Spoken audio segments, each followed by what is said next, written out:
From News Channel 15, you're watching News Channel 15 Tonight with Aiden Karcher. This is News Channel 15 Tonight. Hello, News Channel 15. This is Aiden Karcher, and here's your evening news. In local news, Strauss Borelli, PLLC, a Chicago-based class action law firm, says it's investigating Champion Laboratories. Following the closure at the company, Albion's facility to determine whether federal notification requirements were met. According to the firm, Champion Labs notified the Illinois Department of Commerce and Economic Opportunity on February 23rd of its decision to conduct a mass layoff in Albion. The investigation focuses on the Federal Worker Adjustment and Restraining Notification WARN Act, which generally requires covered employers to provide employees and certain entities at least 60 days notice before a massive layoff. Strauss Borelli says it's reviewing whether Champion Laboratories provided sufficient notice before laying off 642 employees. If the company is found to have violated the WARN Act, the firm says affected workers could be entitled to up to 60 days off, back pay, severance, and benefits. The WARN Act, passed by Congress in 1988, typically applies to employers with 100 or more employees and is intended to give workers and families time to prepare for job loss, seek new employment, or pursue retraining. The law can also apply in certain cases where hours are cut significantly or layoffs that are described as temporary extended beyond 6 months. Former Champion Laboratories employees who were impacted by the layoffs are encouraged by the firm to contact Strauss Borelli to discuss their rights and potential legal remedies. The firm can be reached at 872-263-1100 or sam@straussborelli.com. Illinois Eastern Community Colleges is mobilizing campus and community resources to support workers and families impacted by the sudden closure of Champion Laboratories in Albion. IECC, including Frontier Community College, Lincoln Trail College, Olney Central College, and Wabash College, is coordinating training opportunities, financial assistance, and career services to assist more than 1,000 affected employees during this uncertain time. A series of informational workshops have been scheduled to help employees of Champion Labs learn about services available under the Workforce Innovation and Opportunity Act. These sessions will provide clear guidance on unemployment benefits, health insurance coverage, 401k and retirement benefits, utility assistance, and training and education opportunities. Presenters include the Illinois Department of Commerce and Economic Opportunity, Southern 14 Workforce Investment Board, Illinois Eastern Community Colleges, U.S. Department of Labor/Employee Benefits, Security Administration, and the Illinois Department of Employment Security. Meetings will be held in the Workforce Building at Frontier Community College. Meeting dates can be found on the IECC website. IECC staff and workforce partners will be available to answer questions and help individuals move forward. Those unable to attend are encouraged to schedule a one-on-one appointment with an advisor at any IECC campus. In addition, IECC is developing fast-track training options designed to help displaced workers return to the workforce as quickly as possible. These opportunities in industrial and manufacturing technology, logistics, and healthcare entry roles offer completion times ranging from just a few days to one semester. Looking at area arrests, on Friday night, the Hamilton County Sheriff's Department placed 70-year-old Curtis Patterson behind bars on an active Franklin County warrant. According to authorities, it was about 10:49 p.m. when they witnessed him driving in McLeansboro, ID'd the man, and confirmed he was wanted. A traffic stop resulted in Patterson being taken into custody without incident and a subsequent search of vehicle revealed contraband. Patterson was taken to jail in White County on the warrant and given additional notice to appear citations for possession of meth and operating an uninsured motor vehicle. Patterson was sentenced to Hamilton County Court to 8 years in prison and fined back in 2022 on meth charges. Since his arrest Friday night, he's been released from jail. In local court news, District Judge sentenced an Olney man to 28 years in federal prison after he admitted to producing child pornography of a 13-year-old minor. Joseph Jared St. Pierre, 37, pled guilty to 1 count of production of child pornography. Upon release from prison, he will serve 15 years of supervised release. According to court documents, law enforcement officers responded to a report of sexual assault in July 2024 when the mother of a 13-year-old minor discovered a video on the minor's cell phone of the minor engaging in sexual acts with St. Pierre. St. Pierre admitted to engaging in sexually explicit conduct with the minor on 3 separate occasions in Olney. Homeland Security investigations and Richland County Sheriff's Office contributed to the investigation. Assistant U.S. Attorney David Sanders prosecuted the case. That was a look at local news. Up next is Kyle Peach with the weather and sports to follow.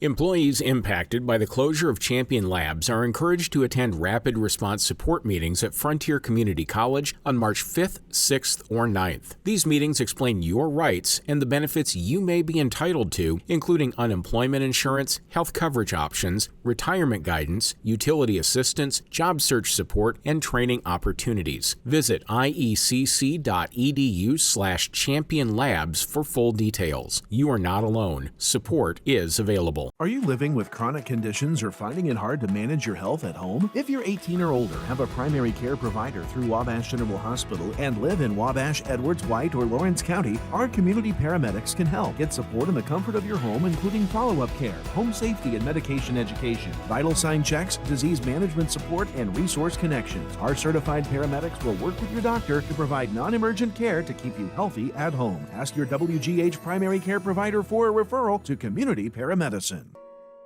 There is no life I know to compare with pure imagination. Living there, you'll be free if you truly wish to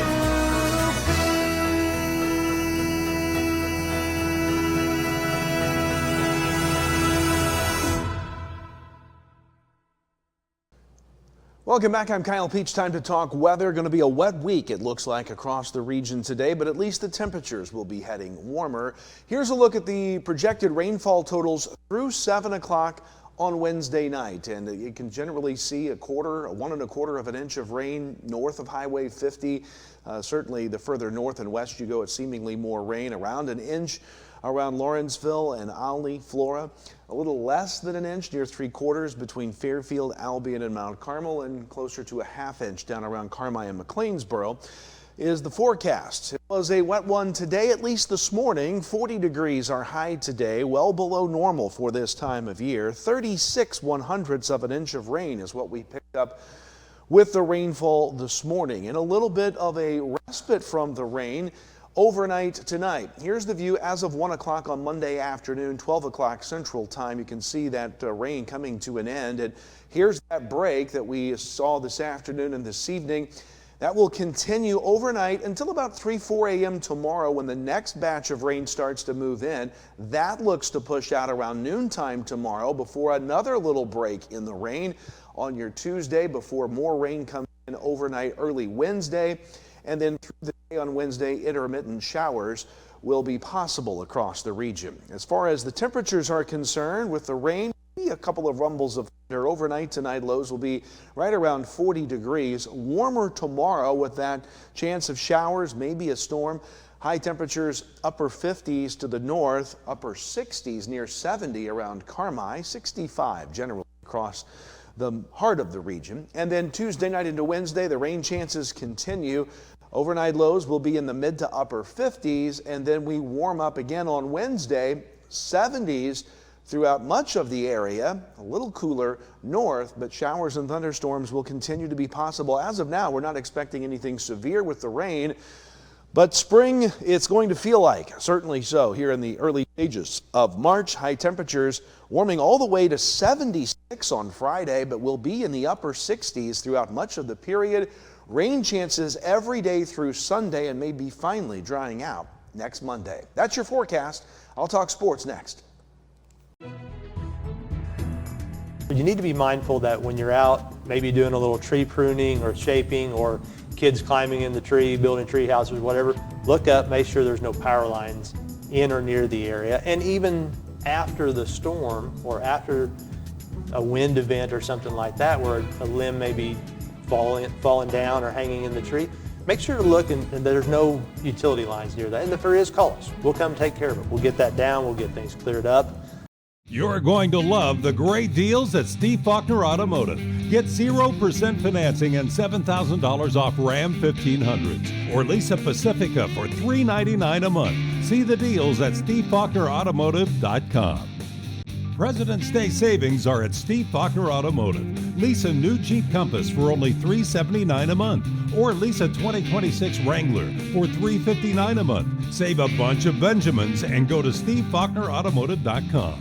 Teaching kids about money is an important step, and the Student Plus account from the First National Bank makes it simple. It's a free checking account designed for students who are learning to manage their own spending with tools that help parents stay connected. With spending limits, real-time alerts, and instant transfers, students can build smart money habits while parents have peace of mind. Getting started is easy. Visit the nearest branch to open a Student Plus account and choose the features that fit your family best. The Student Plus account from the First National Bank. Parents choose the controls, students learn responsibility. Member FDIC. Welcome back. Time now to finish up with a look at sports. March Madness is here, and tonight in girls high school basketball, teams in Illinois can punch their ticket to the IHSA state finals, including the Edwards County Lady Lions. They will take their 29-5 record on the road to Arcola for one of the 4 Class 1A Super Sectionals. They'll be battling the Hilltoppers of Mount Pulaski, who are ranked 3rd in the latest Class 1A poll. They'll enter the game at 31-1 on the year. Game time is 6 o'clock tonight. You can see it live via the NFHS network. You can find the link on our website, my15news.com. The girls' state finals are this coming weekend in Normal, Illinois at Redbird Arena on the campus of Illinois State University. Meanwhile, regional champions were crowned Friday night in boys high school basketball. In Class 2A at Vandalia, the Fairfield Mules are regional champs. They knock off the host Vandals 67-56. Also in 2A at Robinson, Teotopolis beat Newton 61-40. In Class 1A at North Clay, the number 1 seed Lawrenceville Indians beat North Clay 59-52. And at Gallatin County, Hardin County beats NCOE 53-51. Boys sectional semifinal action gets underway this week, and our 2 remaining teams in the area play on Wednesday.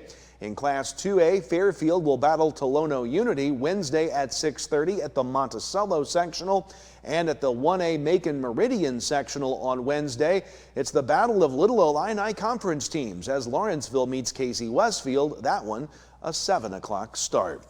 IHSA girls wrestling state finals were held this weekend in Bloomington, and congratulations to Lawrenceville's Delaney Ledbetter. She finished 2-2 this weekend in the 120-pound weight class. She was the only girls wrestler from our area to reach the state finals. Junior college basketball's regular season is coming to a close. Over the weekend, the Wabash Valley College Warriors fell to nationally ranked Vincennes 91-60. The WVC Lady Warriors avenged an earlier season loss to Vincennes, coming away with a 75-49 win. Meanwhile, the Olney Central men and women both lost to Southwestern Illinois. The men fell 84-60, while the women fell in double overtime 81-80. College baseball now from the weekend. The 18th ranked Wabash Valley Warriors won the Prep Baseball JUCO Invitational in Millington, Tennessee this weekend, winning all 4 games they played, beating Elgin 14-4, North Central Missouri 18-8, Southwest Tennessee 17-3, and Northwest Shoals 18-7. The Warriors have now won 11 of their last 12 games. Meanwhile, the Olney Central Blue Knights went 2-2 this weekend in Kansas City. They split with Northern Oklahoma, winning 7-6 and 12-8, but falling 9-8 and 10-9. And finally, in college softball, Wabash Valley went 1-3 at the Northwest Mississippi tournament at Northwest Mississippi this weekend. They won game 1 7-4, but dropped the final 3 games of the weekend series 10-9, 9-2, and 12-3. Meanwhile, Olney Central went 0-4 over the weekend in Branson, Missouri. They fell to Moberly 6-4, Heartland College 10-3, Lincoln Land 7-3, and to Northern Oklahoma 7-0. That's going to do it for us tonight. For Aiden Karcher and all of us here at News Channel 15, I'm Kyle Peach. Thanks for watching. We'll see you tomorrow. Have a great night.